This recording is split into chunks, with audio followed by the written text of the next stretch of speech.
Alright everyone, hope you're doing well, hope you're all keeping safe. Apologies for the old footage, but that's not important. What is Outriders is due to release tomorrow morning at 12 AM, April 1st for console users like myself, with PC coming sometime later that day. And after playing the demo a little bit more since my last video, I wanted to tell you where my expectations have landed pre-launch. Now overall, my expectations, they're pretty high based on everything that I've seen so far and what I've been able to play. So let's talk about why that's the case and why I hope People Can Fly, developers of Outriders, can exceed my expectations. If you're looking for Outriders content, make sure you subscribe and turn on notifications to never miss a video. Very close to 50k subscribers and would love to hit that as soon as possible. So let's make it happen. Now, unlike some of the savages within this community, I've not played the demo for hours and hours on end. Whilst I love looter shooter games, that's probably my favourite type of game there is, game genre, and I love the grind that comes with it, I didn't want to burn myself out before the game even launches, which I could see happening, especially if I'm going to be covering this game here on the channel on a daily basis if possible. I just wanted to make that clear from the offset so you guys know I don't have nearly as much playtime as some people have.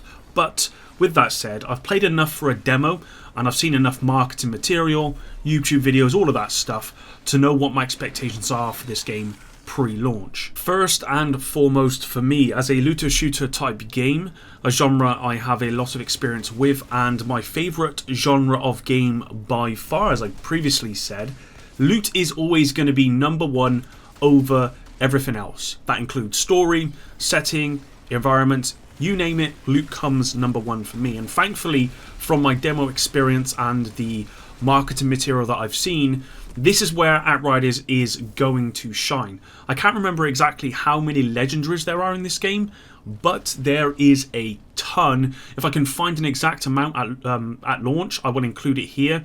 But from memory, I think there's like 70 plus legendary weapons, for example, and I think there might even be like over 100 legendary mods. Whatever the number is, it's insane, and this has me very excited, knowing that it's going to take a lot of time, probably a lot of grinding to get everything the game has to offer in terms of loot. What's even more impressive though, and I think more important for me for sure, is from what I've seen at this point, each legendary piece of loot has its own set of unique talents, and these can vastly affect the way that you build out your character and then play the game. Now, I'm not naive to understand that not all of the legendary weapons and mods and pieces of gear that you're going to obtain are going to be balanced, but that's not necessarily a bad thing. I'm pretty sure that by Monday next week, videos are going to start surfacing here on YouTube claiming to have the best build or the best meta weapon, which I think is completely normal with looter shooter games. My expectations here are for People Can Fly to be on their A game with any kind of game breaking items though. They've been very transparent, very quick to address issues with the game, and I don't expect them to falter here should someone find a combination of items that break the game, which undoubtedly will happen unless the devs really have thought of everything and ironed out all of the potential issues. Although what I will say, it is a PvE only game, so there's that to bear in mind. So yeah, for loot, I expect myself to be grinding and grinding and grinding for a very long time, with my ambition to obtain all the legendaries the game has to offer, because they're all going to change the way I build and play the game. Of course, this can only happen if there is a satisfying gameplay loop. I don't think farming the captain for more months is going to work out. So what about the gameplay loop? Having gone back and reviewed all of the marketing material, I think it's safe to assume that People Can Fly have really thought about how they want us to experience the endgame, and rightly so. It won't be long before myself and many others will have completed the main campaign and will be looking at the endgame to provide a good, engaging gameplay loop with a lot of loot. Now, expeditions look to be a challenging piece of endgame content, with I believe 12 or 16 different expeditions to run, each offering their own different environments. So there's going to be a lot of variety within expeditions. Not sure on what the loot will be, or what will be obtainable from Expeditions, but I expect there to be some pretty awesome pieces of gear tied to this specific activity in order to encourage replayability. Expeditions look to be kind of the main piece of difficult content from what I've seen. We then have Monster Hunts, which I believe is co-op only. I could be wrong on that, so let me know in the comments down below. The gameplay I've seen so far, again, I think that came from IGN, or there may have been other sources. Again, this has me very excited to play because it does look like a lot of fun, and more importantly, it looks to have a lot of replayability, something all the endgame content is going to need. There is more, of course, but from what I've seen, my expectations are pretty high. That could come back to bite me, but I don't think so. I think, like I've said before, the devs have been really transparent, and I think they've been transparent with their endgame as well, and I'm looking forward to seeing how this is going to play out. Story is one of those areas I'm really not that bothered about. It would be nice to have a good story, and from what I've experienced in the demo, it appears to be okay so far, albeit I never really paid much attention because I couldn't honestly handle the shaky camera. Some of that has been reduced in the day one patch, thankfully.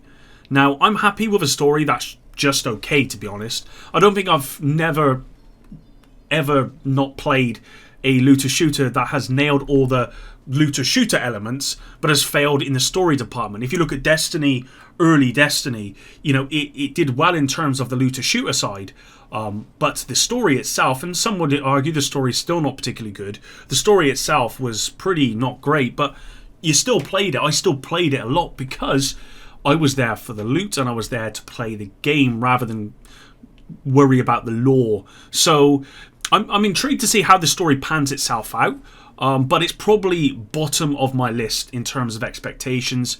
I want a story, of course, but if it's good or bad, I'm not too bothered. Thankfully, like I said, the story of the demo was okay, so I expect that trend to continue into the full game. So I guess there's a thumbs up for that, but bottom of my expectations, definitely. Not really sure what else I can add here. Overall, my expectations for the game, as I said, they're pretty high. Something I try my hardest not to do before a game is fully released. But I'm pretty confident Outriders is going to meet my expectations. Now, if you watched a video I did earlier on when the demo first released, I actually titled that video Outriders, why I won't be pre-ordering Outriders, and I gave my reasons for that. And obviously, that's changed. I have pre-ordered Outriders, and the reason why it's changed is because most of the stuff that I said in the video that I didn't like about the game, which kind of has put me off, that's kind of changed. In terms of the camera shaking and all that sort of stuff, that was really a big put off for me. That's being fixed in the day one patch. In terms of the way the game actually plays, which is one of my biggest kind of critiques, or one of the things I really didn't like, well, actually, I was playing the game wrong when I first started playing the demo. I was using cover a lot. I was treating it more like a cover-based shooter.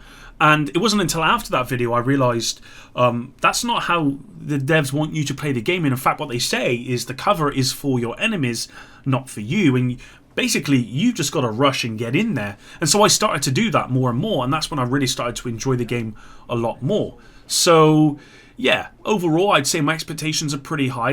Again, this is partly down to what I've been able to play in the demo. And let's not forget, this is a demo, so we really don't know how the game is going to end up. Partly the trailers and the gameplay reveals leading up to launch. But I think mainly the reason why my expectations are so high is because of how confident People Can Fly are in their product and how transparent they've been. That, for me, has ultimately set the bar pretty high, and I'm excited to get playing in less than 12 hours now. But that's it for the video, guys. Thanks very much for watching. Hope you did enjoy the video. Thanks for sticking around all the way until the end.